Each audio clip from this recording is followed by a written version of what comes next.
नमस्कार, कैमरामैन साथी दीपक के साथ मैं शिखर देवांगन बंसल न्यूज़ के इस खास कार्यक्रम धरोहर में आपका स्वागत करता हूं। धरोहर में आज हम आपको बताएंगे प्राचीन शिव मंदिर के बारे में जो दुर्ग जिले के देवबलौदा में स्थित है। 13वीं शताब्दी में इस मंदिर का निर्माण किया गया और ये मंदिर आज भी अपनी विरासत को संजोए हुए है। आइए चलते हैं देवबलौदा और जहां आपको दर्शन कराएंगे भगवान भोलेनाथ के।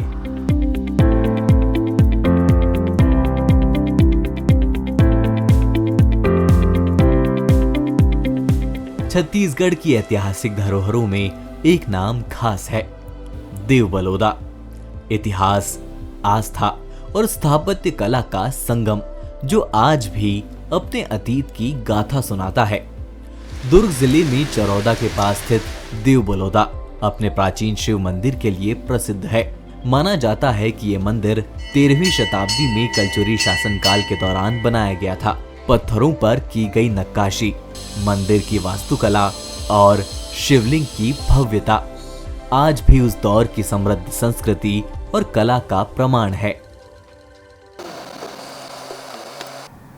राजधानी रायपुर से करीब 25 किलोमीटर दूर संस्कृति और धर्म की नगरी देवबलौदा में हम पहुंच चुके हैं और इस देवबलौदा में कई विरासत है और इस विरासत में सबसे महत्वपूर्ण प्राचीन शिव मंदिर है।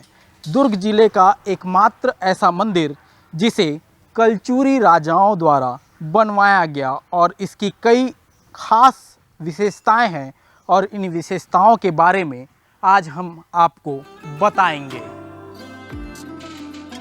बलुआ पत्थर से बना ये मंदिर अपने अंदर कई विशेषताओं को समेटे हुए है। मंदिर में एक स्तंभ युक्त नवरंग मंडप है जिसे नागर शैली में बनाया गया है।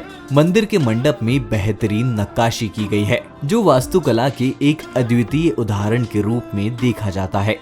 मंडप के स्तंभ भैरव, विष्णु, महिषासुरमर्दिनी, शिव, संगीतकारों और नर्तकियों से सुशोभित है। ऐसा कहा जाता है कि ये मंदिर सिर्फ 6 महीनों में बनाया गया था और इसीलिए इसे 6 माही मंदिर भी कहा जाता है। कलचुरियों द्वारा निर्मित इस मंदिर की दिशा पूर्व है। बलुआ पत्थर से इस मंदिर का निर्माण किया गया है और इस मंदिर में बेहतरीन नक्काशी भी की गई है। मंदिर के अंदर गर्भगृह के साथ ही एक मंडप भी है और इस मंडप में 4 स्तंभ बनाए गए हैं। इस वक्त देख सकते हैं कि ये जो नक्काशी की गई है इस मंदिर में वो बहुत ही बेहतरीन की गई है, क्योंकि जिस तरह से 13वीं शताब्दी में कलचुरियों के द्वारा जब नक्काशी की जाती थी तो कुछ इस तरह के नज़ारे जो हैं देखने को मिलते हैं। और जिस तरह से ये पूरा जो मंडप बनाया गया है यहाँ, ये एक अलग कलाकृति जो है इसमें देखने को मिलती है। स्तंभ युक्त नौरंग मंडप है और नागर शैली में इसे बनाया गया है और गर्भगृह में भी जो है इस तरह की कलाकृति जो है देखने को मिलती है। तो हर एक कलाकृति जो है अपने आप में कुछ कहता हुआ नज़र आता है।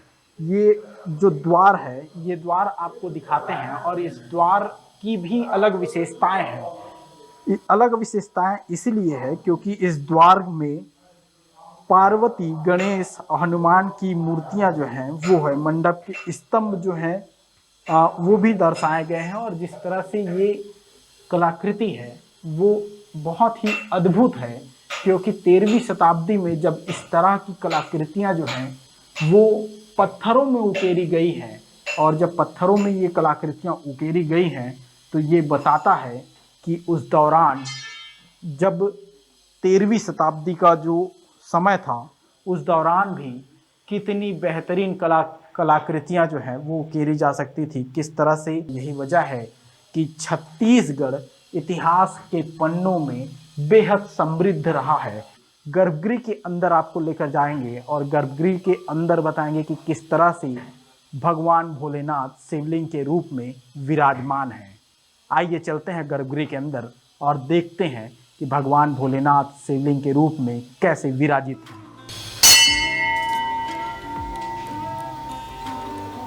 मंदिर में प्रवेश के साथ ही गर्भगृह में जाने के लिए करीब 5 फीट नीचे उतरना पड़ता है। इस मंदिर की खास बात यह है कि यहाँ का शिवलिंग स्वयंभू है। कहा जाता है कि इस मंदिर का निर्माण कलचुरी युग में 12वीं या 13वीं शताब्दी में हुआ है। गर्भगृह के भीतर देवी पार्वती, गणेश और हनुमान जी की भी मूर्तियां विराजमान हैं। कलचुरी काल में छत्तीसगढ़ की सभ्यता ने बहुत विकास किया और इसी कलचुरी काल में देव बलौदा का प्राचीन मंदिर निर्मित हुआ। और प्राचीन मंदिर की खासियत आप देख रहे हैं कि किस तरह से भगवान भोलेनाथ की प्रतिमा जो है देव बलौदा में स्थापित की गई। ये वो देव बलौदा है जहां भगवान भोलेनाथ का प्राचीन शिवलिंग स्थापित है।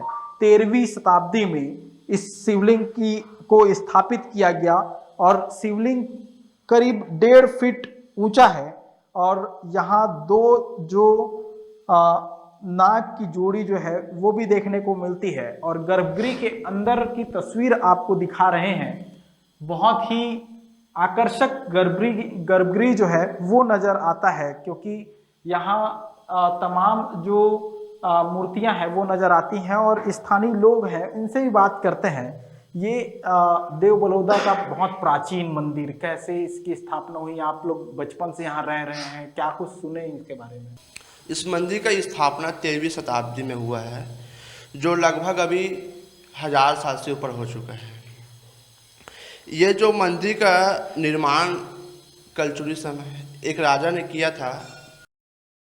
और जो ये शिवलिंग है, इस शिवलिंग भूगर्भ से निकला हुआ है। जिस समय भूगर्भ से निकला था तब ये मंदिर का स्थापना हुआ है। लोगों की मनोकामनाएं पूरी होती हैं और भगवान भोलेनाथ हैं, नाम भगवान भोले हैं और भोले हैं तो मनोकामनाएं भी पूरी होती हैं। लोग जो भी मनोकामनाएं लेके आते हैं वो पूरी भी होती है। और इस वक्त देख सकते हैं कि बहुत ही प्राचीन मंदिर है, इसकी अपनी एक विशेषता है और इसी विशेषता के चलते देश और दुनिया में इस देव बलौदा की प्राचीन मंदिर को लेकर चर्चाएं होती हैं। हालांकि ये मंदिर करीब 13वीं शताब्दी में बनाया गया और कलचुरी कालीन जो शासक हैं वो इसका निर्माण करते हुए नजर आए थे। और बेहतरीन नक्काशी जो है इस पूरे मंदिर परिसर में की गई है। मंदिर के बाहर की तस्वीर भी आपको दिखाते हैं कि कितना सुंदर और मनोरम दृश्य जो है वो मंदिर के बाहर उकेरा गया है। आइए मंदिर के बाहर भी आपको दिखाते हैं। हर साल देव बलौदा के प्राचीन शिव मंदिर में महाशिवरात्रि के दिन विशाल मेला भी लगता है। इस मेले को देव बलौदा का मेला भी कहा जाता है, जिसमें बड़ी संख्या में लोग भगवान भोलेनाथ के दर्शन करने पहुंचते हैं। लोग ये भी कहते हैं कि देव बलौदा के प्राचीन शिवलिंग के दर्शन करने मात्र से मनोकामना पूरी होती है। मंदिर को लेकर पूरे छत्तीसगढ़ ही नहीं देश भर में चर्चाएं होती हैं। और देव बलौदा का प्राचीन शिव मंदिर जो इतिहास को समेटे हुए है और यहाँ लगातार लोग पहुँचते हैं दर्शन करने के लिए और मनोकामना लेकर आते हैं। और इस वक्त कुछ लोग हमारे साथ मौजूद हैं, उनसे बात करते हैं। ये देव बलौदा का बहुत प्राचीन मंदिर है, किस तरह से इस मंदिर के बारे में जो है कैसे जानकारी मिली, कैसे आप लोग इस मंदिर तक पहुँचे? हम लोग पास में भिलाई 3 में ही रहते हैं। हाँ, तो हम लोग जब कम से कम 1500-1600 साल हो गया बोलते हैं मंदिर को। और हम लोग हमेशा आते रहते हैं यहाँ दर्शन करने, हर 2-3 महीना में, 4 महीना में। और 6 मासी मंदिर है बोल के बताते हैं, और उतना तो हम लोग को मालूम नहीं। हम लोग भी कुर्सी पार में ही रहते हैं। 6 मासी मंदिर है और हम लोग बचपन से आ रहे हैं और यहाँ हर साल में बचपन से आ रहे हैं, जा रहे हैं दर्शन करने के लिए, हमेशा आते रहते हैं। और जो भी मंगे हैं ना वो मिला है। मंदिर जो है कितना बदला अब तक जो है? अभी तो बहुत निर्माण हो गया मंदिर का भैया। पहले तो कुछ लोग आते थे, अब तो पूरा छत्तीसगढ़ में, पूरे हिंदुस्तान में फैल गया। अब तो सब दूर दूर से आते हैं दर्शन करने हमारे यहाँ देव बलौदा मंदिर में। बाकी बाबा जी का कृपा है। बिल्कुल, मंदिर जो है बहुत ही आकर्षक है और इस मंदिर में की गई नक्काशी भी बेहतरीन है। लोग दूर दूर से आते हैं मंदिर दर्शन करने के लिए मनोकामना लेकर, क्योंकि भगवान भोलेनाथ सबकी मनोकामना पूरी करते हैं। और ऐसे में देव बलुदा का प्राचीन मंदिर, जहां बड़ी संख्या में लोग पहुंचते हैं मनोकामना लेकर। उम्मीद यही है कि मनोकामना पूरी हो और इसी मनोकामना के साथ लोग यहां दर्शन करने पहुंचते हैं। प्राचीन शिव मंदिर में स्थित शिवलिंग में 2 सांप विराजे हुए हैं। मंदिर परिसर में एक बड़ा पीपल का पेड़ है। कहा जाता है कि इस पीपल के पेड़ के आसपास 13वीं सदी की कई प्रतिमाओं को स्थापित किया गया है। कहा यह भी जाता है कि इस पीपल के पेड़ में नाग नागिन का जोड़ा है, जो कई सालों में दिखाई पड़ता है। कई बार तो लोगों ने इन्हें भगवान भोलेनाथ के शिवलिंग से लिपटे हुए भी देखा है। लोगों का मानना है कि आज भी नाग नागिन का जोड़ा इस मंदिर में रहता है।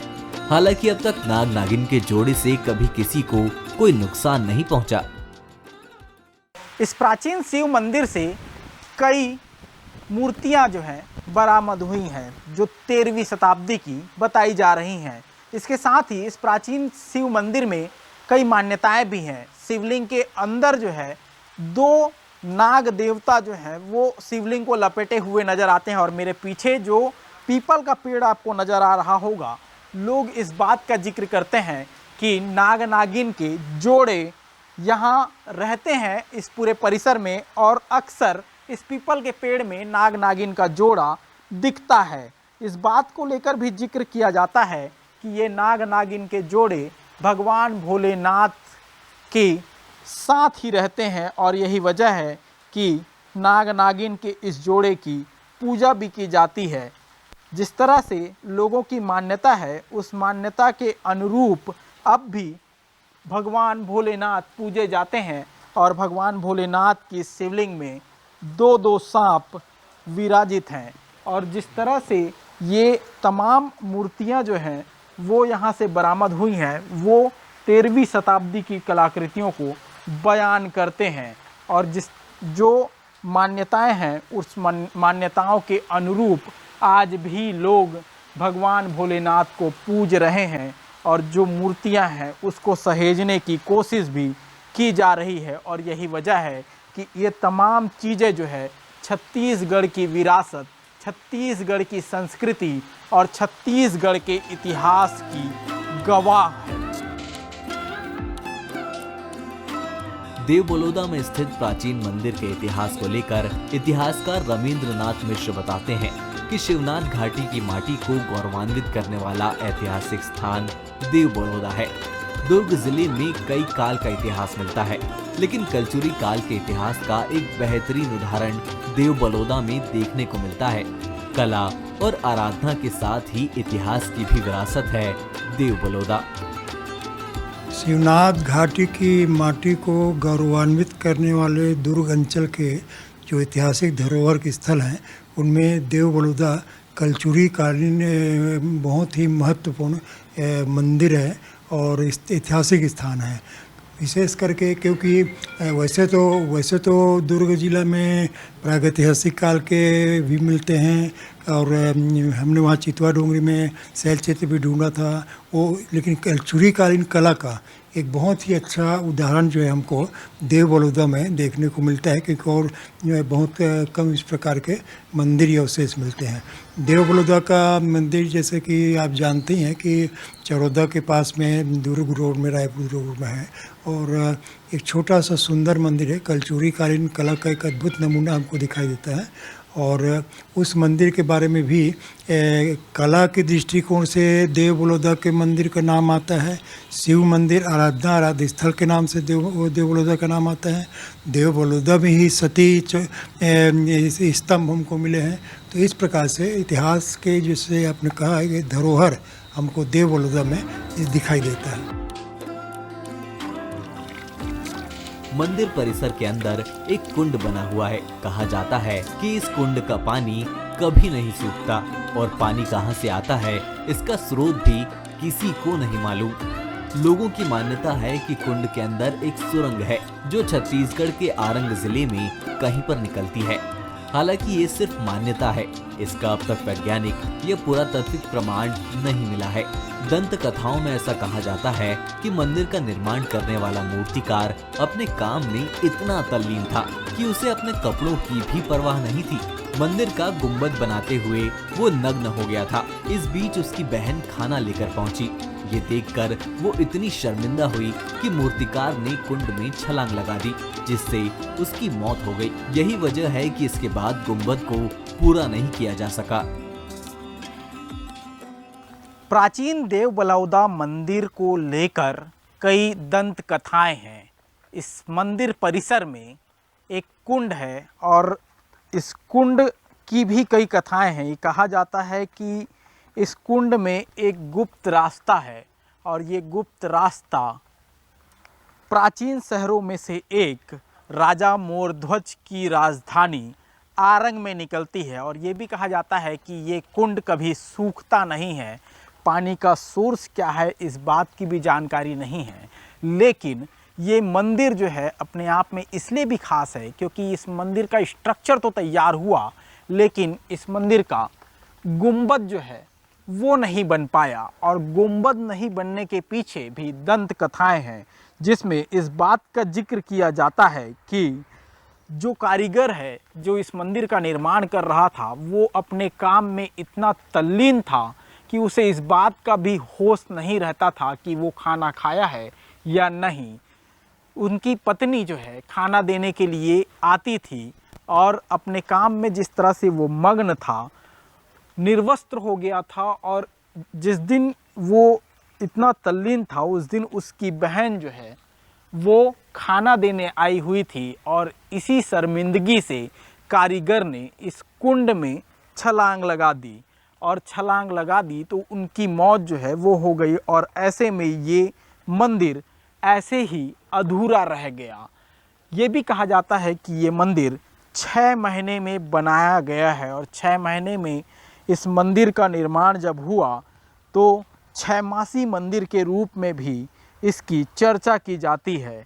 जिस बात को लेकर ये कहा जाता है कि इस मंदिर प्रांगण में कई अलग अलग कहानियां हैं, लेकिन जो मंदिर का निर्माण किया गया है वो मंदिर 13वीं शताब्दी में बनाया गया था, जिसमें बेहतरीन नक्काशी की गई है। 13वीं शताब्दी में नक्काशी की गई इस मंदिर की कई अलग अलग कहानियां हैं, आस्था है और लोग अपनी आस्था के कारण इस मंदिर में पहुंचते भी हैं। इस मंदिर के चारों तरफ अद्भुत कारीगरी की गई है। मंदिर के चारों तरफ देवी देवताओं के प्रतिबिंब बनाए गए हैं, जिसे देखकर समझ आता है कि 12वीं-13वीं शताब्दी के बीच के लोग कैसे रहते थे। मंदिर का बाहरी भाग गज, अश्व और नर की सुसज्जित टोली से सुशोभित है। मंदिर की दीवार पर 2 अलंकृत खंड हैं, जिन पर त्रिपुरांतक शिव, गजांतक शिव, नरसिंह, राधा कृष्ण, गणेश, वराह, लक्ष्मी और अन्य देवी देवताओं की प्रतिमाएं अंकित हैं। मंदिर की दीवारों पर शिकार, शिकारी और सांडों की लड़ाई के चित्र भी देखे जा सकते हैं। छत्तीसगढ़ वो धरती है जो इतिहास भी समेटे हुए है और रहस्य भी।